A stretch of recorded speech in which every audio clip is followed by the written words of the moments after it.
এক মুহূর্তেই সব শেষ। পাশের বাড়ির পুরনো নড়বড়ের সীমানা প্রাচীর ভেঙে চাপা পড়ে মৃত্যু হলো দুই দুধের শিশুর। এই ঘটনা ঘটেছে শিলিগুড়ির উপকণ্ঠে পাখালুপাড়া এলাকায়। মঙ্গলবার গভীর রাতে শিলিগুড়ি এবং পার্শ্ববর্তী এলাকায় টানা বৃষ্টিতে জলমগ্ন হয়ে পড়ে বহু এলাকা। রাত প্রায় 12টা নাগাদ হঠাৎ ভেঙে পড়ে পাশের বাড়ির সীমানা প্রাচীর। সে সময় টিনের ঘরে ঘুমিয়েছিল দুই শিশু।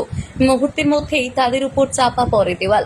তড়িঘড়ি করে শিলিগুড়ি জেলা হাসপাতালে নিয়ে যাওয়া হলেও চিকিৎসকেরা শিশু দুটিকে মৃত বলে ঘোষণা করেন। এই ঘটনার পর গোটা এলাকায় নেমে আসে শোকের ছায়া। পরিবারের অভিযোগ, বহুদিন ধরেই সীমানা প্রাচীরটি ভগ্নপ্রায় অবস্থায় ছিল। সন্তানদের ঠাকুমা তুলি মহন্ত প্রতিবেশীকে একাধিকবার প্রাচীরটি সারানোর অনুরোধ জানালেও কোনো পদক্ষেপ নেওয়া হয়নি। শিশুদের বাবা পরিমল মহন্ত পেশায় শ্রমিক। টিনের ছোট্ট ঘরেই ছিল তাদের 5 জনের সংসার। চলতি বছরেই তার স্ত্রী তুলি মহন্তের নাম ওঠে ইন্দিরা আবাস যোজনার তালিকায়। সামনের মাসেই আসার কথা ছিল প্রথম কিস্তির টাকা, কিন্তু তার আগেই সর্বনাশ নেমে এলো পরিবারটির জীবনে। ঘটনার খবর পেয়ে মৃত শিশুটির পরিবারের সঙ্গে দেখা করতে যান রাজগঞ্জের বিধায়ক খগেশ্বর রায়। তিনি পরিবারকে সব রকম সাহায্যের আশ্বাস দেন।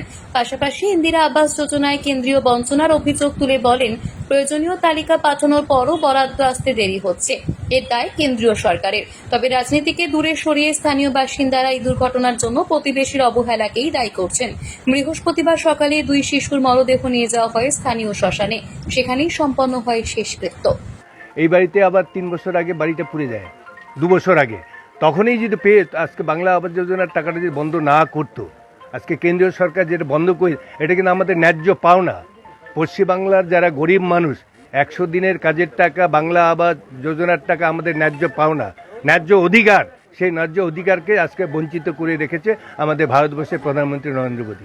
এর জন্য প্রতিবাদ হচ্ছে আমাদের। নিশ্চয়ই আপনারা দেখেছেন দিল্লিতে আমাদের দরবার হয়েছে। মোহন কর্মকারের রিপোর্ট, পাহাড়িয়া টাইমস।